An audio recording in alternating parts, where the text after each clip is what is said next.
안녕하세요. 결혼한 예비신랑의 막무가내의 결정으로 인해서 죽을 경험을 하고 뒤도 안 보고 파혼 결정하게 되었습니다. 저는 30살이고 예비신랑은 31살입니다. 워낙 놀러 다니는 걸 좋아하고 저도 싫어하는 편은 아니어서 주말에는 거의 같이 놀러 갑니다. 그런데 보통 여자분들께서는 펜션으로 놀러 가는 걸 좋아하지 않나요? 그런데 예비신랑은 펜션보다는 캠핑을 좋아합니다. 여기에서 문제가 조금씩 발생하기 시작했습니다. 저는 아직 캠핑까지 입문하기에는 부담스럽고 불편한 것도 있고 화장실도 문제가 있어서 꺼려하는 편입니다. 그에 반해 예비신랑은 남자라서 그런지 괜찮다며 1박 2일인데 이 정도까지는 문제 없다면서 반강제적으로 결정을 해버립니다. 그렇다고 캠핑 용품이 엄청 잘 갖춰져 있는 것도 아닙니다.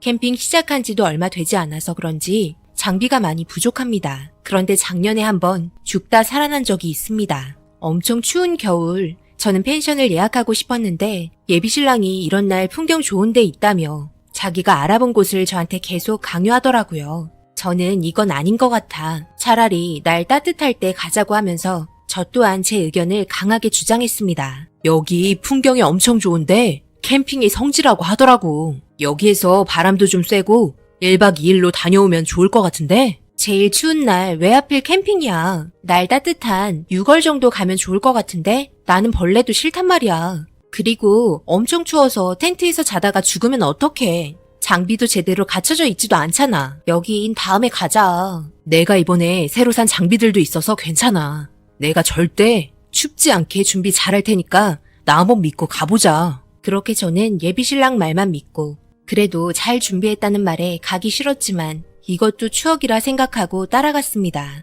신나서는 가는 내내 즐거워 보였습니다. 앞으로 오게 될 엄청난 일을 알지 못하고 몇 시간을 달려서 드디어 캠핑장에 도착을 했습니다. 그런데 제가 알던 캠핑장이 아니었습니다. 보통은 주변에 화장실도 가깝게 있었는데 여기에는 눈을 씻고 찾아봐도 화장실은 찾아볼 수 없었고 캠핑이 성지라고 했던 곳에는 사람 한 명 찾아볼 수 없었습니다. 날이 워낙 추웠기 때문에 사람들도 꺼려 있었는지 아무도 오지 않았습니다. 그래서 제 몸은 더 추웠고 화장실 또한 급해서 예비신랑에게 물어보니 바로 간이 화장실을 설치해 주더니 안에 들어가서 볼일을 보라고 하더라고요. 추워 죽겠고 작은 변기에 검은 비닐봉지 감싸놔서 여기에 볼일을 보라고 하는 거에 저는 정말 충격을 받고 말았습니다.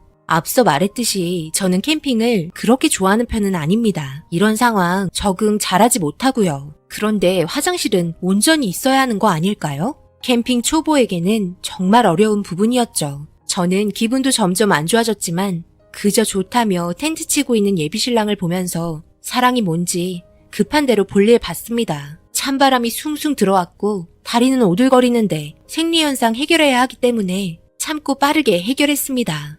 그렇게 아무도 없는 휑한 곳에 저희만 캠핑을 즐기게 되었습니다. 주변을 구경하고 있었지만 너무 추워서 저는 텐트 안으로 들어갔고 점점 어둑해지는 날씨에 저녁을 준비했습니다. 이것저것 저도 도와줬고 저녁도 별 무리 없이 소박하게 먹었습니다. 그래도 나와서 먹는 음식이라서 그런지 나쁘지는 않았습니다.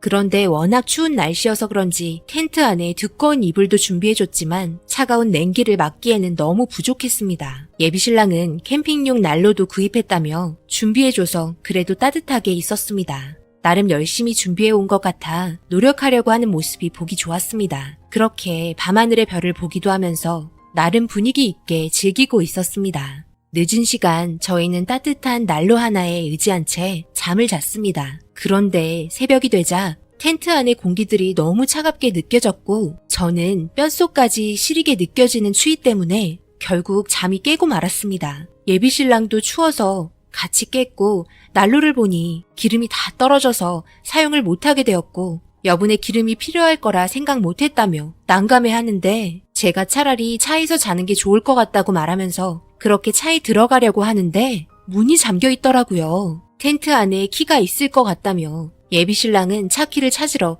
다시 텐트 안으로 들어갔는데 결국 찾지 못하고 나왔습니다. 정신없이 도착하자마자 준비하면서 돌아다니더니 키를 분실하게 된 것 같다는 말에 저희는 랜턴으로 주위를 돌아다니며 찾아보았지만 끝내 찾지 못하고 바람까지 불기 시작하면서 일단 추위를 피하고자 다시 텐트 안으로 들어갔습니다. 서로 붙어있고 두꺼운 이불을 덮고 있었지만 제가 살면서 느꼈던 추위와는 정말 다른 추위였습니다. 온몸이 떨리고 너무 힘들었고 예비신랑도 저에게 미안했는지 계속해서 차키를 찾으려 했지만 못 찾아서 건강 문제 생길까봐 들어오라고 말했고 그렇게 정신력으로 버티면서 날이 밝아질 때까지 버텼습니다. 온몸이 굳어버린 상태에서 햇빛을 쐬려고 나왔고 예비신랑은 다시 차키를 찾기 시작했습니다. 예비신랑은 텐트를 철거하면서 털어봐야겠다는 말에 저도 바람까지 불고 있는 강추위에 떨면서 도와줬습니다. 몸이 떨리니 화장실이 급했고 간이 화장실에 들어가 볼일을 보고 일어났는데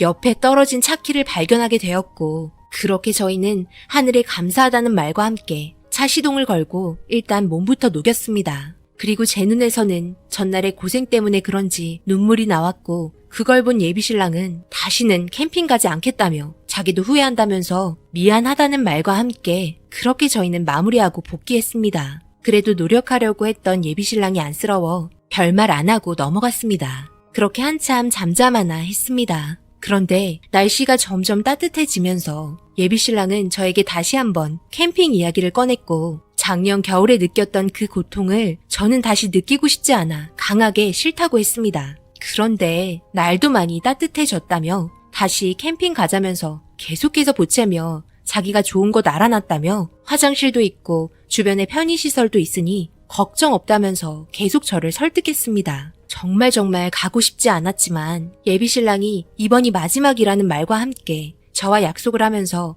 마지못해 다시 한번 캠핑을 하게 되었습니다. 목적지는 어느 해변가였고 인적이 드문 곳으로 자리를 잡았습니다. 저는 화장실과 가까운 곳에 자리를 잡고 싶었으나 예비신랑이 조용한 곳이 좋을 것 같다면서 자리까지 봐놨다며 생각해둔 위치에 자리를 잡았고 조금은 멀어도 그래도 화장실에 있다는 거에 감사하며 바람은 불었지만 날이 따뜻했기에 그래도 좋은 추억 만들자며 이왕 바람 쐬러 나온 거 기분 좋게 즐겼습니다. 그런데 너무 방심했던 걸까요? 예비신랑의 말을 너무 믿었던 걸까요? 캠핑 초보여서 그런지 주변 환경을 생각 못한 점이 저희를 죽음의 문턱까지 몰고 갔었습니다. 텐트를 치려고 하는데 생각보다 바닥이 축축한 것 같아서 좀 더 위로 텐트를 쳤으면 좋겠다고 말했지만 걱정 없다는 말과 함께 제 말은 무시한 채 부랴부랴 설치했습니다. 저희가 있는 곳에는 사람들이 오지 않는 곳이어서 조용하기는 해서 좋았습니다. 그런데 해변 모래가 젖어 있어서 좀 찝찝한 기분이 들었죠.